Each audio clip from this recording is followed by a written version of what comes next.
It's the magic of risking everything for a dream that nobody sees but you. Beyond this place of wrath and tears looms but the shadow of the shade. Yet the menace of the years finds and shall find me, unafraid. God, it matters not how straight the gate, how punishment charged the scroll. I am the master of my fate. I am the captain of my soul. I have to remind myself that some birds aren't meant to be caged. Their feathers are just too bright. And when they fly away, the part of you that knows it was a sin to lock them up does rejoice. Let me tell you about a voice. The one that whispers. It tells me what's right and what's not, when to leave and where to go. It's not Shakespeare. It does not speak in memorable lines. My inner voice always gives it to me straight. Tells me who my real friends are. When to say yes, when to say no. Whether the person sitting next to me is the one I'll be spending the rest of my life with.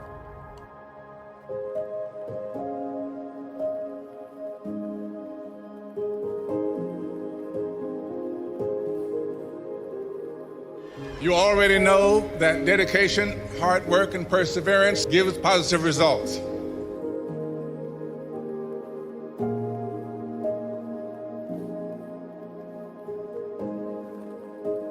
Let your instincts guide you.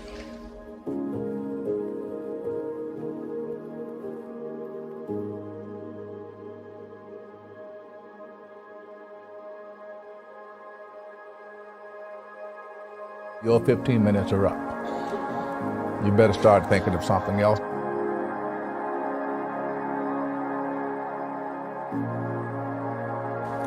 What else to do? What do I want to do?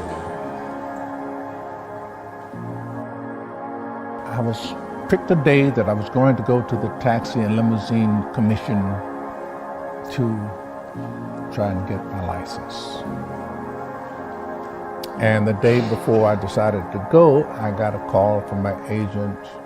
Paul Newman is casting, wants to see you. Getting a job is like having money in your pocket. If you got it, you can get it. Strangely enough, so this was in September. By October, I had a TV job, an off-Broadway show.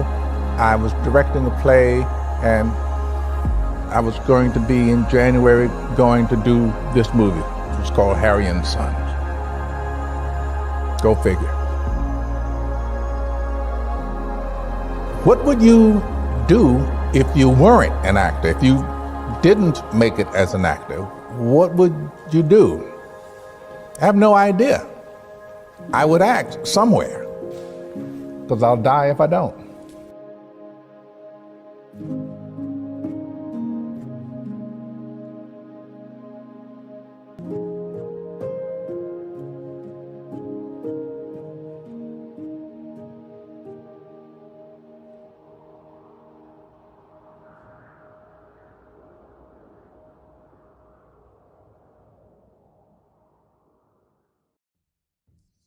People have asked me for the last 24 years, how do you develop an above average income? And the answer is, become an above average person.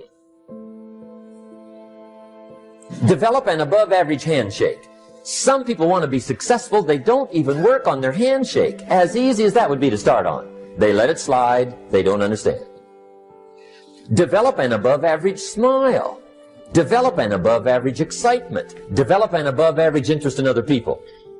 Develop an above average intensity to win. See, that'll change everything.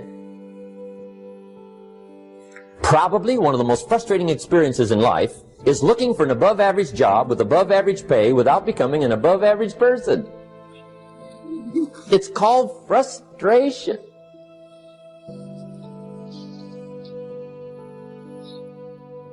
And Mr. Shoaff gave me probably the greatest clue he gave me when I first met him. He said, Jim, if you want to be wealthy and happy the rest of your life, just learn this lesson well. He said, Learn to work harder on yourself than you do on your job.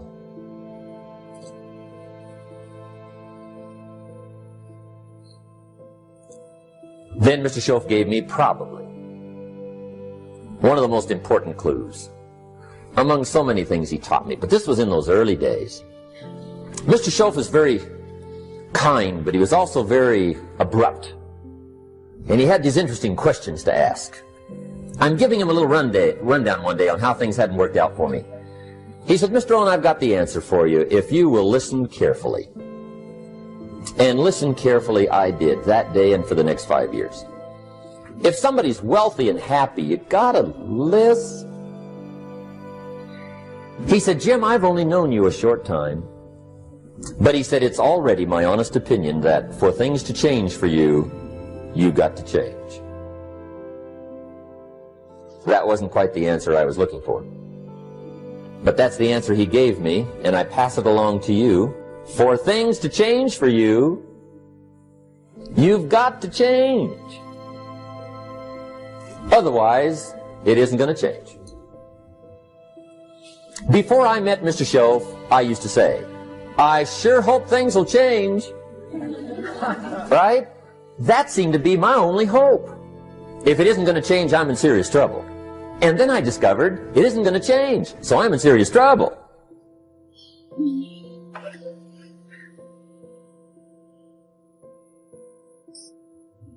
See, I can tell you what the 80s are going to be like. You have dropped into the right place. I did a seminar one time for Standard Oil executives and management in Honolulu. And we're having a conference one day on this big conference table. And one of them said to me, Mr. Rohn, you know some fairly important people halfway around the world. What do you think the 80s are going to be like? I said, gentlemen, I do know the right people. I can tell you. So they all listened very carefully. And I said, gentlemen, based on my wide experience, I can really honestly say to you, in my opinion, in the 80s, it's going to be about like it's always been. Aren't you glad you came? That's inside. I don't pass that around just everywhere. Now, of course, I said that to make a point, but I also said it because it's accurate. It's going to be about like it's always been. It isn't going to change. The tide comes in, and then what? It goes out. For 6,500 years that we know of, recorded history, and probably long before that. So it is not going to change. It gets light, and then what? It turns dark. 6,500 years. See, it's not likely to change. And we're not to be startled by that. If the sun goes down, the guy says, what's happened, what's happened? It means he hasn't been here long, I guess, right? It always goes down about this time. The guy says, well, I don't like that arrangement. Well, you got to talk to somebody besides me, right? It gets light, then it turns dark. In rotation, the next season after fall is what? Winter. Pray tell, how often does winter follow fall? Every year regularly for the last 6,500 that we know of. See, it is not going to change. Now, some winters are long, and some are short, and some are hard, and some are easy, but they always come right after falls. It isn't going to change. Sometimes you can figure it out, sometimes there's no way to figure it out. Sometimes it goes well, sometimes it gets in a knot. Sometimes it sails along, sometimes it gets in reverse. See, that's not going to change. The last 6,000 years reads like this: opportunity mixed with difficulty. That's how it reads. It isn't going to change. The man says, well, if it isn't going to change, how will my life ever change? Answer, when you change. And whether I'm talking to high school kids or business executives, my message is always the same. And it goes like this: the only way it gets better for you is when you get better.